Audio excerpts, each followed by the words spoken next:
पूर्णमदः पूर्णमिदं पूर्णात् पूर्णमुदच्यते पूर्णस्य पूर्णमादाय पूर्णमेवावशिष्यते।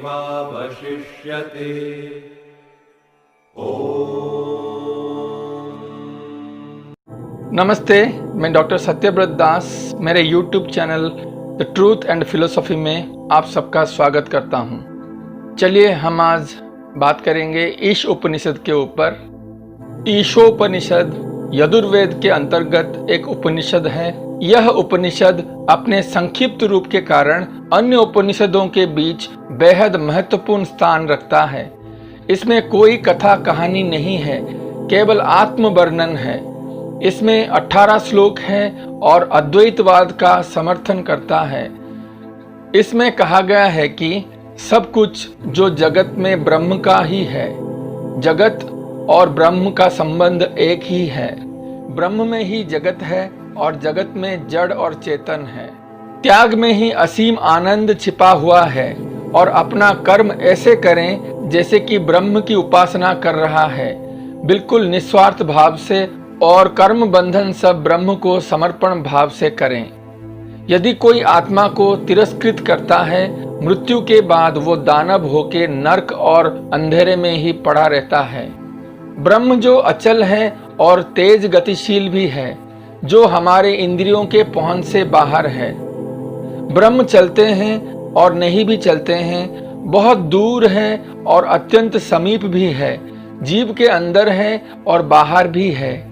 यदि हम उस परमब्रह्म को सब में देखें और सब कुछ परमब्रह्म में देखें, तब हम कभी भी किसी को तिरस्कृत नहीं कर पाएंगे। इन चलनशील पृथ्वी में जो कुछ भी चल रहा है, सभी तत्व ईश्वर द्वारा आवृत और आच्छादित है। इन सब का त्याग कर भोग करो। किसी के धन पर लोभी दृष्टि मत डालो। जो एक है, जो अचल होकर भी मन से भी बेगवान है, देवता उनके पीछे दौड़ने पर भी इन्हें पकड़ नहीं पाते, और सभी दौड़ते हैं, वे खड़े रहते हुए भी उनसे आगे निकल जाते हैं। उसके अंदर आकाश में बहने वाले प्राण रूप वायु जल के सारे विकारों को विहित स्थानों में स्थापित करता है।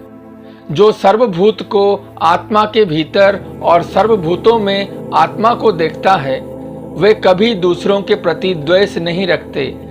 किसी भी तरह उन्हें घृणा का उद्रेक नहीं होता। उनमें ज्ञान है और उनके चित्त में सर्वभूत में आत्मा ही अनुभूत होती है। ऐसी अवस्था में मोह या शोक कैसे हो सकता है? वे सर्वत्र एकत्व देखते हैं, यानी एक ईश्वर को ही देखते हैं। ब्रह्म ही सर्वत्र व्याप्त है, जो ज्योतिर्मय, निराकार, दोष रहित, जिनके स्नायु आदि कुछ नहीं है, जो शुद्ध है, जिन्हें पाप नहीं स्पर्श कर सकता, वो ही है।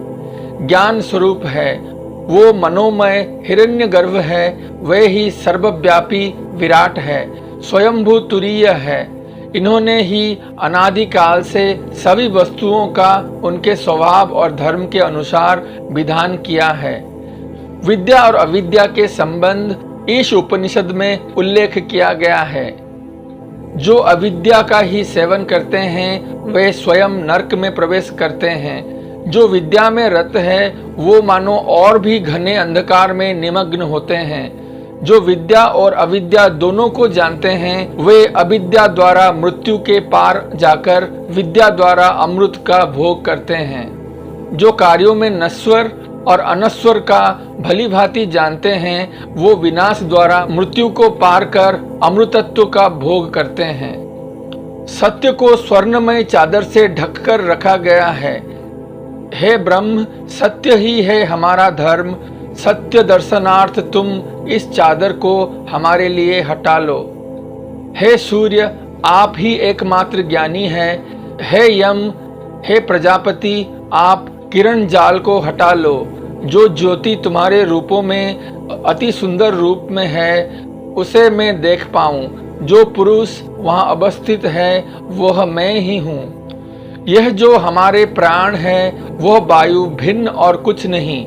शरीर भस्म में परिणत हो जाता है। यही है मृत्यु रहित। हे शक्ति के आधार मन, स्मरण कर, अपने किए कर्मों का स्मरण कर, सब कर्मों का स्मरण कर। हे अग्निदेव, सभी कर्मों को जानते हुए सुपथ से मंगल धाम के ओर हमें ले चलो। हमारे कुटिल पाप वृत्तियों को आत्मसात करो। हम तुम्हें बारंबार नमस्कार करते हैं। आदि गुरु शंकराचार्य ने ईश उपनिषद को ज्ञान कांड और कर्म कांड को अलग अलग और परस्पर विरोधी शिक्षा समझकर ऐसे ही व्याख्या की है। इस उपनिषद में ईश्वर की प्राप्ति निमित्त सात्विक जीवन शैली की बात की गई है। कहा गया है कि जो लोग आत्मा को, अपने स्व को नहीं पहचानते, आत्मा को झुठला देते हैं, नकार देते हैं और उसी अस्वीकार तले पूरा जीवन बिताते हैं, उन्हें मृत्यु के पश्चात उसे नीच लोक या असुरिया नामक लोक में जाना पड़ता है, अर्थात गर्भवास करना पड़ता है, फिर से जन्म लेना पड़ता है। इस प्रकार इस उपनिषदों में ईश्वर को सर्वनिर्माता मानकर स्वयं को निमित्त मात्र बनाकर जीवन जीने की इशारा करते हैं। हम आत्मा को ऐसे समझें कि आप एक स्पेसशिप के अंदर हैं जो कि बाहर से बंद है और आप बाहर देख नहीं पा रहे हैं। आप वही देख पा रहे हैं जो कुछ कैमरा जो बाहर दिखा रहा है, और भली भांति जान लेते हैं कि वो कैमरा आप नहीं है, आप कैमरा से बिल्कुल अलग हैं। ऐसे ही हम शरीर नहीं है, इंद्रिय नहीं है और मन भी नहीं है। हम एक चेतन स्वरूप, एक दिव्य आनंद का एक अंश मात्र है जो हम सबके अंदर एक जैसे ही हैं। इसके साथ ही मैं अपना वक्तव्य शेष करता हूँ। धन्यवाद। ॐ